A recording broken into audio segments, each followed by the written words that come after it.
स्वागत है, मैं हूं आपके साथ अंकिता। चलिए नजर डालते हैं अब तक की बड़ी खबरों की ओर। 92 वर्षीय वृद्धा ने कलेक्टर कार्यालय के सामने सिर पटक कर मांगी इच्छा मृत्यु, प्रशासन पर लगाया अनदेखी का आरोप।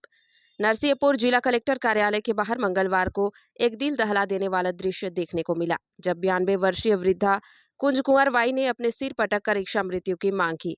उनका आरोप है कि उनकी कृषि भूमि पर कब्जे और फसल चोरी की घटनाओं पर प्रशासन कोई कार्रवाई नहीं कर रहा है, जिससे वह परेशान होकर यह कदम उठाने को मजबूर हुई है। गाडरवारा तहसील के ठूटी गांव की निवासी कुंज कुंवर बाई और भागीरथ प्रसाद पटेल ने प्रशासन को पहले भी कई बार पत्र लिखकर अपनी समस्या से अवगत कराया था।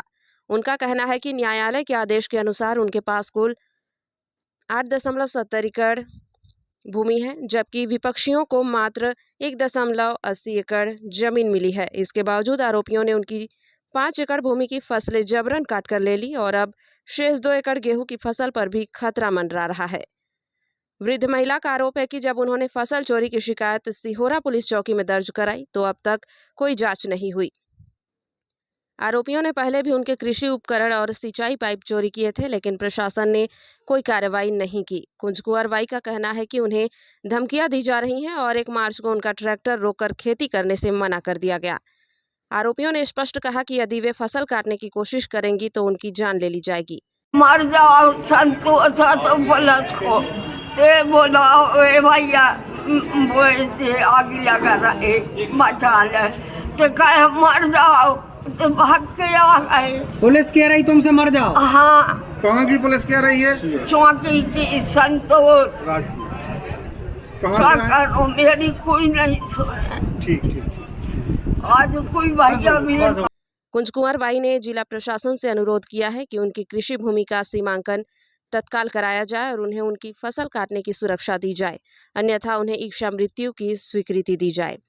इस पूरे मामले में कलेक्टर शीतला पटेल ने कहा कि हमने आवेदन लिया है और संबंधित अधिकारी से मामले की जांच कराई जाएगी। वृद्ध माता जी को उनकी जमीन में कब्जा दिलाया जाएगा।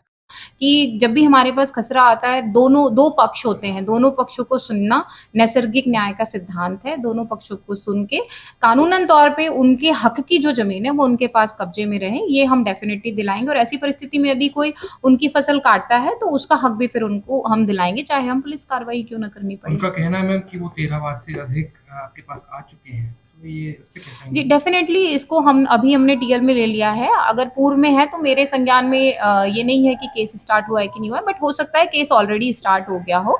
हमारे पास जब भी जनसुनवाई आती है हम उसको संबंधित तहसीलदार को, संबंधित एसडीएम को भेजते हैं। जनरली वो प्रकरण बना लेते हैं, क्योंकि राजस्व न्यायालय के प्रकरण भी दोनों पक्षों की सुनवाई से संबंध रखते हैं। तो ये जरूरी है कि हम दोनों पक्षों को सुने और उसके आधार पर हम निर्णय लेंगे। जो भी कानूनी निर्णय होगा वो डेफिनेटली लेंगे, है ना।